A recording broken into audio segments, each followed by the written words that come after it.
ಏನು ಅನ್ನೋದು ಹೇಳಲಿ ದೋಸ್ತ. ಹಾಂ, ನನಗಂತೂ ತಡ್ಕೊಳಕ್ಕಾಗಲ್ದು ಕ್ಯೂರಿಯಾಸಿಟಿ. ಏನಾಯ್ತು ಹೇಳಲಿ. ಲೇ, ನಾನು ಏನು ಪ್ಲ್ಯಾನ್ ಮಾಡಿದ್ನ ಅದ ಆಗಕ್ಕಂತೈತ್ಲಿ, ಅದಕ್ಕೆ ಇಷ್ಟೊಂದು ಖುಷಿ ಆಗತ್ತೀನಿ ನಾನು. ಲೇ, ಅದು ಏನು ಅನ್ನೋದನ್ನು ಹೇಳಲಿ ಬಾಯಿ ಬಿಟ್ಟು. ನೀ ಏನೇನೋ ಹೇಳಿದ್ರೆ ನಾ ಏನಂತ ಅರ್ಥ ಮಾಡ್ಕೊಲಿ.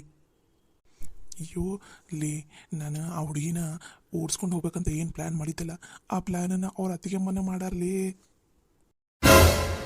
ಏನು ಹೇಳಾಕುಂತಿಲ್ಲ ನೀನು? ಅವ್ರ ಮನೆಯಾಗ ಓಡೋಗಕ್ಕೆ ಒಪ್ಕೊಂಡ್ರ? ಹ್ಞೂನ್ಲೇ, ಅವ್ರ ಅತ್ತಿಗೆಮ್ಮ ನೀವಿಬ್ಬರು ನಾಳೆ ಇಲ್ಲಾಂದ್ರೆ ನಾಡ್ದು ಅಷ್ಟರಲ್ಲಿ ಗೌರಿನ ಕರ್ಕೊಂಡು ಎಲ್ಲಾದರೂ ದೂರ ಹೋಗಿ ಮದುವೆ ಆಗಿಬಿಡ್ರಿ. ಒಂದು ತಿಂಗಳ ಕಡೆ ಬರಾಕ ಹೋಗ್ಬೇಡ್ರಿ. ನಿಮ್ದು ಅಮೌಂಟಿಂದು ಏನೂ ಚಿಂತೆ ಮಾಡೋಕೋಗ್ಬಿಡ್ರಿ. ದುಡ್ಡಿಂದ ಎಲ್ಲ ವ್ಯವಸ್ಥೆನೂ ತಾವ ನೋಡ್ಕೋತೀನಿ ಅಂತಂದಾರ್ಲಿ. ನನಗದು ಎಷ್ಟು ಖುಷಿ ಆಗುತ್ತೈತೆ ಅಂದ್ರೆ. ಅಲ್ಲಲ್ಲಿ ನೀನು ನಿಜವಾಗ್ಲೂ ಗೌರಿನ ಮದುವೆ ಏನು ಮತ್ತು ಮದುವೆ ಆಗಲ್ಲ ಆಕೆ ಅಂದ್ರೆ ನಂಗೆ ಇಷ್ಟ ಅಲ್ಲ ಅಂತ ಹೇಳ್ತಿದ್ದೀಯಲ್ಲಿ. ಈಗ ಆಕೆನ ಮದುವೆ ಆಗಕ್ಕೆ ಒಪ್ಕೊಂಡೇನು? ಇಲ್ಲಿ ಆ ಹಳ್ಳಿ ಕುಕ್ಕುನ ನಾನೇ ಆಗಲಿ ಮದುವೆ ಆಗಲಿ, ಇಲ್ಲಿಂದ ಕರ್ಕೊಂಡು ಹೋಗಿ ಅವ್ರ ಹತ್ರ ಎಷ್ಟು ದುಡ್ಡು ಬೇಕೋ ಅಷ್ಟು ದುಡ್ಡನ್ನು ಹೀರ್ಕೊಂಡು ಆಕೆ ಅನುಭವಿಸಿ ಅಲ್ಲೇ ಬಿಟ್ಟು ಎಲ್ಲಾದರೂ ಹೋಗ್ಬಿಡ್ತೀನಿ. ಹೆಂಗೋ ಆಕೆಗೆ ನಾನು ಎಲ್ಲದೀನಿ, ನಾ ಯಾವ ಊರು, ನಾನು ಏನೂ ಗೊತ್ತಿಲ್ಲ. ಆಮೇಲೆ ನನ್ನ ಸಿಮ್ಮನ್ನು ಚೇಂಜ್ ಮಾಡಿಬಿಡ್ತೀನಿ. ಆಕೆ ಕೈಯಾಗ ಸಿಗ್ಲಾರ್ದಂಗೆ ಆರಾಮಾಗಿ 1 ವರ್ಷ ಹಂಗೆ ಎಲ್ಲಾದರೂ ದೂರ ಹೋಗ್ಬಿಡ್ತೀನಿ. ಆಕೆಗೆ ಅವ್ರ ಮನ್ಯಾಗ ಯಾರ ಕೈಗೂ ಸಿಗಂಗಿಲ್ಲ. ಆಕೆನೂ ಆಮೇಲೆ ಮನೆಗೆ ಹೋಗಕ್ಕೂ ಎದುರ್ತಾಳೆ, ಯಾಕಂದ್ರೆ ಓಡೋಗಿರ್ತಾಳಲ್ಲ ಮೊದಲ ಹಳ್ಳಿ ಹುಡುಗಿ. ಇಷ್ಟೆಲ್ಲ ಆದಮೇಲೆ ಆಕೆ ಮನೆಗೆ ಹೋಗೋಕ್ಕೂ ಸಾಧ್ಯ ಇಲ್ಲ.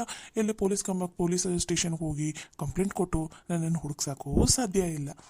ಹೆಂಗೈತಿ ನನ್ನ ಪ್ಲ್ಯಾನ್? ಹೇಗಾದರೂ ಮಾಡಿ ಅವಳನ್ನು ಅಲ್ಲೇ ಬಿಟ್ಟು ಎಸ್ಕೇಪ್ ಆಗಿಬಿಡೋದು ಅಷ್ಟೇ. ಒಂದು 4 ದಿನ ಅಷ್ಟೇ ಆಕೆ ಜೊತೆ ಇದ್ದು ನನಗೇನಾಗಬೇಕು ಅದನ್ನೆಲ್ಲ ಮುಗಿಸ್ಕೊಂಡು ಆಕೆನಲ್ಲಿ ಬಿಟ್ಟು ಹೋಗ್ಬಿಡ್ತೀನಿ. ಯಪ್ಪ, ಏನು ಹೇಳಾಕುಂತಿಲ್ಲ ನೀನು?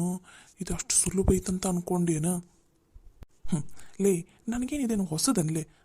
ಈ ಥರ ಎಷ್ಟು ಸಲ ಮಾಡಿಲ್ಲ ನಾನು. ಜುಜುಬಿ ಇದೆಲ್ಲ ನನಗೆ. ಚಿಟಿಕೆ ಹೊಡೆಯೋದ್ರಲ್ಲಿ ಇಂಥ ಕೇಸನ್ನು ಮುಗಿಸ್ಬಿಡ್ತೀನಿ ನಾನು. ನೀ ಜಾಸ್ತಿ ತಲೆ ಕೆಡ್ಸ್ಕೊಳಕೋಬೇಡ. ಬಾ, ಇವತ್ತು ಭಾಳ ಖುಷಿಯಾಗದೀನಿ. ನಿನಗೆ ಪಾರ್ಟಿ ಕೊಡಿಸ್ತೀನಿ. ಬಾ, ಅದು ಏನು ತಿಂತಿ, ಅದು ಏನು ಕುಡಿತಿ, ಕುಡಿಬಾಲೆ ಬಾ.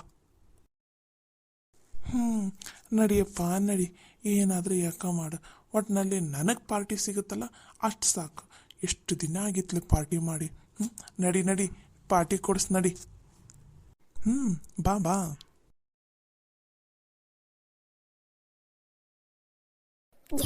ಎಸ್ ಇಲ್ಲ, ನಾನು ಅಂದ್ಕೊಂಡಿರೋ ಹಾಗೆ ಆಗ್ತಾಯಿದೆ. ಲಲಿತಾ ಸವಿತಾ ಹಂಗೆ ಈ ಮನೆಯವರೆಲ್ಲರೂ ನನ್ನ ಡ್ಯಾಡಿ ಮಮ್ಮಿಗೆ ಅವಮಾನ ಮಾಡಿದರು. ಅಷ್ಟೇ ಅಲ್ಲದೆ ನನ್ನ ಗಂಡನ ಕೆಲಸನೂ ಹೋಗೋಂಗೆ ಮಾಡಿ, ಅವರನ್ನು ಹೊಲದಲ್ಲಿ ಕೆಲಸ ಮಾಡೋಂಗೆ ಮಾಡಿ, ನನ್ನ ಮಾನ ಮರ್ಯಾದೆ ಎಲ್ಲನೂ ತೆಗೆದಿದ್ರಲ್ಲ.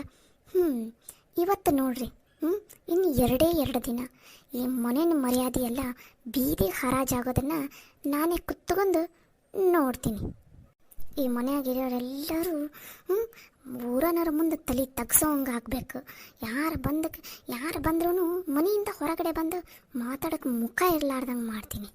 ಹೆಂಗೆ ಹೋಗ್ಬೇಕಂದ್ರೆ ಇವರಿಗೆ ಯಾರಾದರೂ ಒಬ್ಬರು ಸತ್ತು ಹೋಗಬೇಕು, ಆ ರೇಂಜಿಗೆ ಈ ಮನೆ ಮರ್ಯಾದೆ ಹೋಗೋಂಗೆ ಮಾಡ್ತೀನಿ.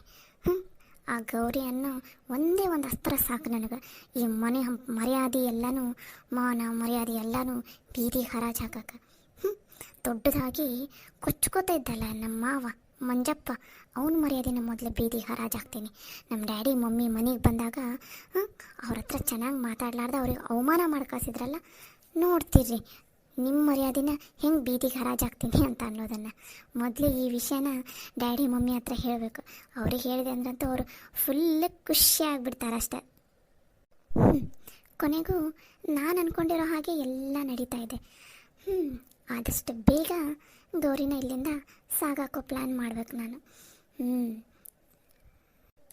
ಲಲಿತಾ ಸವಿತಾ ದೊಡ್ಡದಾಗಿ ಈ ಮನೆ ಸೊಸೆಯರು ಅಂತ ಬೀಗ್ತಾ ಇದ್ರಲ್ಲ, ನಿಮ್ಮಿಬ್ಬರ ಮರ್ಯಾದೆನ ಹೆಂಗೆ ಹರಾಜಾಗ್ತೀನಿ ನೋಡ್ತಾ ಇರ್ರಿ. ದೊಡ್ಡದಾಗಿ ಕೊಚ್ಕೋತಾ ಇದ್ರಲ್ಲ, ನಾವಿಬ್ಬರು ಈ ಮನೆಯ ಸೊಸೆಯರು, ಈ ಮನೆ ಮರ್ಯಾದೆನ ಕಾಪಾಡ್ತೀವಿ, ಯಾವತ್ತೂ ಈ ಮನೆ ಮರ್ಯಾದೆನ ಹರಾಜು ಹಾಕೋಂಗೆ ನಾವು ಮಾಡೋದಿಲ್ಲ, ಅದಕ್ಕೆ ಬಿಡೋದೂ ಇಲ್ಲ, ನಮ್ಮ ಪ್ರಾಣ ಒತ್ತಿ ಇಟ್ಟಾದರೂ ಈ ಮನೆ ಮರ್ಯಾದೆನ ಕಾಪಾಡ್ತೀವಿ ಅಂತ ದೊಡ್ಡದಾಗಿ ಕೊಚ್ಕೋತಾ ಇದ್ರಲ್ಲ, ನೋಡ್ತಾ ಇದ್ರಿ ನಿಮ್ಮ ಕಣ್ಣು ಮುಂದೆನೇ ಈ ಮನೆ ಮರ್ಯಾದೆ ಹೆಂಗೆ ಹರಾಜಾಗುತ್ತೆ ಅಂತ. ಇದೆಲ್ಲ ಮಾಡಿ ಕೊನೆಗೆ ಇದೆಲ್ಲನೂ ನಿಮ್ಮಿಬ್ಬರು ತಲೆ ಮೇಲೆ ಕಟ್ಟಿ ನಿಮ್ಮಿಬ್ಬರನ್ನು ಈ ಮನೆಯಿಂದ ಒದ್ದು ಹೊರಗಡೆ ಹಾಕೋಂಗೆ ಮಾಡ್ತೀನಿ. ನೋಡ್ತಾ ಇರ್ರಿ. ಮಾಡೋದೆಲ್ಲ ನಾನು ಮಾಡಿ ನಿಮ್ಮಿಬ್ಬರು ತಲೆ ಕಟ್ತೀನಿ. ಅವಾಗ ಏನಿವಾಗ ನಿಮ್ಮನ್ನು ತಲೆ ಮೇಲೆ ಹತ್ತಿ ಕುಂದಿಸ್ಕೊಂಡಿದ್ದಾರಲ್ಲ ಆ ಮುದುಕಿ ಮತ್ತು ನಮ್ಮ ಮಾವನ್ನ ಮುದುಕ, ಅವರಿಬ್ಬರೇ ನಿಮ್ಮನ್ನು ಕುತ್ತಿಗೆ ಹಿಡಿದು ಮನೆಯಿಂದ ಹೊರಗೆ ಹಾಕೊಂಡು ಮಾಡ್ತೀನಿ, ನೋಡ್ತೀರ್ರಿ. ಅಯ್ಯೋ, ನನಗಾಗ್ತಾ ಇರೋ ಖುಷಿಗೆ ಏನು ಮಾಡಲಿ ಏನು ಬಿಡಲಿ ಅಂತಲೇ ಗೊತ್ತಾಗ್ತಾ ಇಲ್ಲ. ಮೊದಲು ಹೋಗಿ ಏನಾದರೂ ಒಂದು ಸ್ವಲ್ಪ ಕೋಲ್ಡ್ ಆಗಿರೋ ಚಿಲ್ಡ್ ಜ್ಯೂಸ್ ಕುಡಿದು ಡ್ಯಾಡಿಗೆ ಮಮ್ಮಿಗೆ ಕಾಲ್ ಮಾಡಿ ಮಾತಾಡ್ತೀನಿ.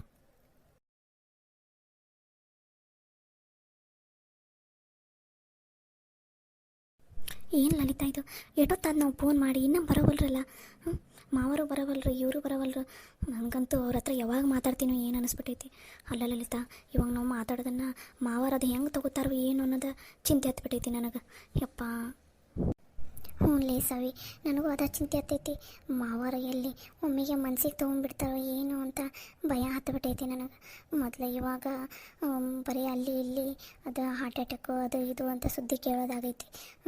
ಅಂಥದಾಗ ಇವಾಗ ಮಾವಾರದು ಹೆಂಗೆ ತೊಗೋತಾರೋ ಏನು ಅಂತ ಚಿಂತೆ ಹತ್ಬಿಟ್ಟೈತಿ ನನಗಂತೂ. ಅವ್ರ ಮುಂದೆ ಹೇಳೋಕೆ ಭಯ ಆಗೈತಿ. ಅಮ್ಮರು ನೋಡಿದ್ರೆ ಇನ್ನೂ ಬರೋವಲ್ರು. ಮೊದಲು ಅಮ್ಮರು ಬಂದ್ರಂದ್ರೆ ಅಮ್ಮರ್ಗೆ ಹೇಳ್ಬೇಕು, ನೀವು ಇದನ್ನು ಹೆಂಗಾರ ಮಾಡಿ ಹೇಳ್ರಿ ಮಾವರ ಮುಂದೆ ಅಂತಂದು. ನನಗಂತೂ ಮನೆಯಾಗ ಇವತ್ತದು ಏನಾಗುತ್ತೋ ಏನು ಅಂತಂದು ಚಿಂತೆ ಸ್ಟಾರ್ಟ್ ಆಗಿಬಿಟ್ಟೈತ್ಲೆ. ಅಮ್ಮರು ಬಂದ್ರು. ಅಮ್ಮರ ಮಾವರ ಅವರೆಲ್ಲ ಬಂದ್ರ? ಇನ್ನೂ ಇಲ್ಲವ, ಬರ್ತೀನಂತ ಅಂದಾರಲ್ಲ, ಬರ್ಬೋದು ಇನ್ನೇನು. ಅಮ್ಮರ, ನೀವ ಇವಾಗ ಮಾವರ ಹತ್ರ ಮಾತಾಡ್ಬೇಕ್ರಿ. ನಮ್ಮಿಬ್ರಿಗಂತೂ ಕೈಕಾಲೆಲ್ಲ ನಡ್ಗ ಕುಂತ್ಬಿಟ್ಟಾವ್ರಿ. ಈ ವಿಷಯನ ಮಾವರ ಹತ್ರ ಅದು ಹೆಂಗೆ ಹೇಳೋದಂತನ ಗೊತ್ತಾಗವಲ್ದು. ದಯವಿಟ್ಟು ಅಮ್ಮರ, ಈ ವಿಷಯನ ಮಾವರ ಹತ್ರ ನೀವೇ ಹೇಳ್ರಿ. ಯಾಕಂದ್ರೆ ಮನೆಗೆ ಹಿರಿಯರು ಹಾಕಿರಲ್ಲ, ನೀವು ಮಾತಾಡೋದು ಸರಿ ಅನಿಸುತ್ತೆ. ಸರಿ ಆತವ, ನಾನು ಮಾತಾಡ್ತೀನಿ ತಗೋರಿ. ಅಮ್ಮರ, ನೀವೇ ಹಿಂಗೆ ಬೇಜಾರಾಗಿ ಕೂತ್ಕೊಂಡ್ರೆ ಹೆಂಗೆ ಹೇಳ್ರಿ? ಮನೆಗೆ ಹಿರಿಯರಾಗಿ ಈಗ ಬಂದಿರೋ ಸಮಸ್ಯೆಗೆ ಏನಾದರೂ ಪರಿಹಾರ ಕಂಡುಹಿಡ್ಕೋಬೇಕು ನಾವು. ಅದನ್ನು ಬಿಟ್ಟು ನೀವು ಆಕಾಶನ ತಲೆ ಮೇಲೆ ಬಿತ್ತನ್ನಂಗೆ ಕೂತ್ಕೊಂಡ್ರಂದ್ರೆ ಮುಂದೆ ಏನು ಮಾಡೋದು ಎತ್ತ ಅನ್ನೋದನ್ನು ಯೋಚನೆ ಮಾಡೋದು ಯಾರು ಹೇಳ್ರಿ ಅಮ್ಮರ? ಈಗ ನೀವೇ ಧೈರ್ಯ ತೊಗೊಂಡು ಮಾವರ ಹತ್ರ ಮಾತಾಡ್ಬೇಕು. ಅದನ್ನು ಬಿಟ್ಟು ನೀವೇ ಧೈರ್ಯ ಕಳ್ಕೊಂಡು ಕೂತ್ಕೊಂಡ್ರಂದ್ರೆ ಮಾವರಿಗೆ ಸಮಾಧಾನ ಮಾಡೋದು ಯಾರು? ಮಾವರಿಗೆ ಧೈರ್ಯ ಹೇಳೋದು ಯಾರು? ಹಾಂ ರೀ ಅಮ್ಮರ, ದಯವಿಟ್ಟು ನೀವು ಗಟ್ಟಿ ನಿರ್ಧಾರ ಮಾಡಿ ಧೈರ್ಯವಾಗಿದ್ದು ಮಾವರಿಗೆ ಹೇಳಿ ಅವ್ರಿಗೆ ಧೈರ್ಯ ಕೊಡನ್ರಿ ಅಮ್ಮರ. ನೀವು ಹಿಂಗಿದ್ರಿ ಅಂದ್ರೆ ಮಾವರು ಇನ್ನೊಂದಿಷ್ಟು ಕುಸಿದು ಬಿಡ್ತಾರೆ ರೀ ಅಮ್ಮರ. ಸವಿ, ನೀನು ಹೇಳೋದು ನಿಜಾನ ಐತಿ. ನಾನು ಧೈರ್ಯ ತೊಗೋಬೇಕು. ಆದರೆ ನಾನು ಏನು ಮಾಡಲಿ? ನನಗೆ ಸವಿತಾ ಇಂಥ ಕೆಲಸ ಮಾಡಲ್ಲ ಅನ್ನೋದನ್ನು ಕೇಳಿ ನನಗೆ ಒಂದು ಕ್ಷಣ ಕೈಕಾಲ ಆಡ್ಲಾರ್ದಂಗೆ ಆಗ್ಬಿಟ್ಟು ಹೋಗ್ತಾನೆ. ಏನು ಮಾಡಲಿ ಅನ್ನೋದು ಗೊತ್ತಾಗಬಲ್ದು ನನಗೆ. ನನ್ನ ಮೊಮ್ಮಗಳು ಇಂಥ ಕೆಲಸ ಮಾಡಾಳಂದ್ರೆ ನನ್ನ ಕೈಯಾಗ ನಂಬೋದ ಆಗವಲ್ದವ. ಏನು ಮಾಡ್ಬೇಕು ಅನ್ನೋದ ಗೊತ್ತಾಗಬಲ್ದು. ಅದು ಅಲ್ಲದೆ ನನ್ನ ಅಳಿಯ ಏನು ತಪ್ಪು ಮಾಡೋಣವ? ಮಗಳನ್ನ ಎಷ್ಟು ಪ್ರೀತಿಯಿಂದ ಸಾಕಿದ್ದ. ನನ್ನ ಮಗಳು ಓದಿ ತನ್ನ ಕಾಲ ಮೇಲೆ ತಾನೇ ನಿಂತ್ಕೊಳ್ಳಿ ಅಂತ ಇಷ್ಟೆಲ್ಲ ಆಸೆ ಪಟ್ಟು ಎಷ್ಟೆಲ್ಲ ಕಷ್ಟಪಟ್ಟು ಆಕಿನ ಓದ್ಸಾಕೊಂಡ್ರೆ ಆಕಿ ಇಂಥ ಕೆಲಸ ಮಾಡ್ಕೊಂಡು ಕುಂತಾಳವ. ಇವಾಗ ನನ್ನ ಅಳಿಯ ಈ ವಿಷಯನ ಕೇಳಿ ಅದು ಹೆಂಗೆ ಈ ವಿಷಯನೆಲ್ಲ ಹೆಂಗೆ ಜೀರ್ಣಿಸ್ಕೋತಾನೋ ಅನ್ನೋದು ಒಂದು ಕಡೆ ಚಿಂತೆ ಆದ್ರೆ, ಈ ಸವಿ ಅಲ್ಲ ಈ ಗೌರಿ ಜೀವನ ಅದು ಏನಾಗುತ್ತೋ ಏನು ಅನ್ನೋದು ಇನ್ನೊಂದು ಕಡೆ ಚಿಂತೆ. ಅಪ್ಪಿತಪ್ಪಿ ಈ ವಿಷಯ ಏನಾದರೂ ಊರನರಿಗೆ ಗೊತ್ತಾತಂದ್ರೆ ಊರನರೆಲ್ಲ ಅದು ಏನು ಮಾತಾಡ್ಕೋತಾರೋ ಏನು ಅನ್ನೋದು ಇನ್ನೊಂದು ಕಡೆ ಚಿಂತೆ. ಹಂಗಂತೂ ಏನು ಮಾಡಬೇಕು ಏನು ಅನ್ನೋದು ಗೊತ್ತಾಗ್ಲಾರ್ದಂಗೆ ಆಗ್ಬಿಟ್ಟೈತವ. ಇಷ್ಟು ದಿನ ಆದ್ರೂ ಯಾರೊಬ್ಬರೂ ಬರಳು ಮಾಡಿ ತೋರಿಸೋಂಗೆ ಇಲ್ಲಾಗಿದ್ರು ಈ ಮನೆಯಾಗ, ಗೊತ್ತಾ?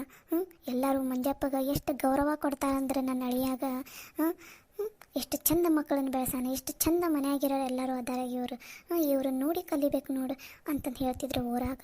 ಅಂಥದ್ರಲ್ಲಿ ಇಂಥ ಒಂದು ಘಟನೆ ನಮ್ಮ ಮನ್ಯಾಗ ನಡೆದೈತಂದ್ರೆ ಅಷ್ಟು ನಮ್ಮ ಮನೆ ಮರ್ಯಾದೆ ಎಲ್ಲ ಹೋಗ್ಬಿಡ್ತೈತಿ. ಮೊದಲ ಮಾನ ಮರ್ಯಾದೆಗೆ ಹೆದರೋ ಅಂಥವನ್ನ ನನ್ನ ಅಳಿಯ ಈ ವಿಷಯ ಗೊತ್ತಾತಂದ್ರೆ ಅದು ಹೆಂಗೆ ಮಾಡ್ತಾನೋ ಅದು ಏನು ಅನ್ನೋದ ನನಗೆ ಚಿಂತೆ ಹತ್ಬಿಟ್ಟೈತವ. ಯವ್ವ ಅಮ್ಮರ, ನೀವೇನು ತಲೆ ಕೆಡ್ಸ್ಕೋಬೇಡ್ರಿ. ಎಲ್ಲ ಸಮಸ್ಯೆಗೂ ಒಂದಲ್ಲ ಒಂದು ಪರಿಹಾರ ಇದ್ದೇ ಇರ್ತೈತಿ. ಹಂಗೆ ಈ ಸಮಸ್ಯೆಗೂ ಏನಾದರೂ ಒಂದು ಪರಿಹಾರ ಇದ್ದೇ ಇರ್ತೈತಿ. ಅದನ್ನು ನಾವು ಕಂಡ್ಕೊಂಡ್ರಾತು. ಮೊದಲು ಈ ವಿಷಯ ಮಾವರಿಗೆ ಹಂಗೆ ನಿಮ್ಮ ಮೊಮ್ಮಕ್ಕಳಿಗೆ ಗೊತ್ತಾದ್ರಷ್ಟೇ ಸಾಕು. ಮುಂದೆ ಏನು ಮಾಡಬೇಕು ಎತ್ತ ಅನ್ನೋದನ್ನು ಎಲ್ಲರೂ ಕೂತ್ಕೊಂಡು ಯೋಚನೆ ಮಾಡಿದ್ರಾತು. ನೀವು ದಯವಿಟ್ಟು ಈ ಥರ ಕಂಗಾಲಾಗಿ ನಿಂತ್ಕೋಬೇಡ್ರಿ ಅಮ್ಮರ. ಅಮ್ಮರ, ಮಾವರ ಮತ್ತು ನಿಮ್ಮ ಮೊಮ್ಮಕ್ಕಳೆಲ್ಲ ಬಂದ್ರಿ. ಅಯ್ಯೋ ದೇವ್ರಿ, ಅವ್ರು ಬರೋದನ್ನು ನೋಡಿದ್ರೆ ನನ್ನ ಕೈ ಕಾಲೆಲ್ಲ ನಡ್ಗ ಕುಂತ್ಬಿಟ್ಟಾವ. ಇನ್ನು ಅವ್ರ ಹತ್ರ ಈ ವಿಷಯನ ಹೆಂಗಪ್ಪ ಹೇಳಿ? ನನಗಂತೂ ಗೊತ್ತಾಗಬಲ್ದು. ಅಮ್ಮರ, ನಿಮ್ಗಷ್ಟ ಅಲ್ರಿ, ನಮ್ಮಿಬ್ಬರಿಗೂ ಕೈಕಾಲೆಲ್ಲ ನಡ್ಗಾಕೊಂತಾವ್ರಿ ಅಮ್ಮರ. ಈ ವಿಷಯ ಗೊತ್ತಾದ್ರೆ ಅವ್ರು ಅದು ಹೆಂಗೆ ಮಾಡ್ತಾರೋ, ಅದು ಏನು ಹೇಳ್ತಾರೋ ಅಂತನ ಗೊತ್ತಾಗವಲ್ರಿ ಅಮ್ಮರ. ನೀವಿಬ್ಬರ ನನಗೆ ಧೈರ್ಯ ಕೊಡಬಿಟ್ಟು ನೀವಿಬ್ಬರ ಇನ್ನೊಂದಿಷ್ಟು ಹೆದರ್ಸ್ತೀರಲ್ಲ ನನಗೆ. ಏನು ಮಾಡೋದ್ರಿ ಅಮ್ಮರ, ಅವ್ರು 3 ಜನ ನೋಡಿದ್ರೆ ನಮಗೆ ಭಯ ಆಗಾಕುಂತೈತ್ರಿ ಅಮ್ಮರ. ಯಪ್ಪ ದೇವ್ರಿ.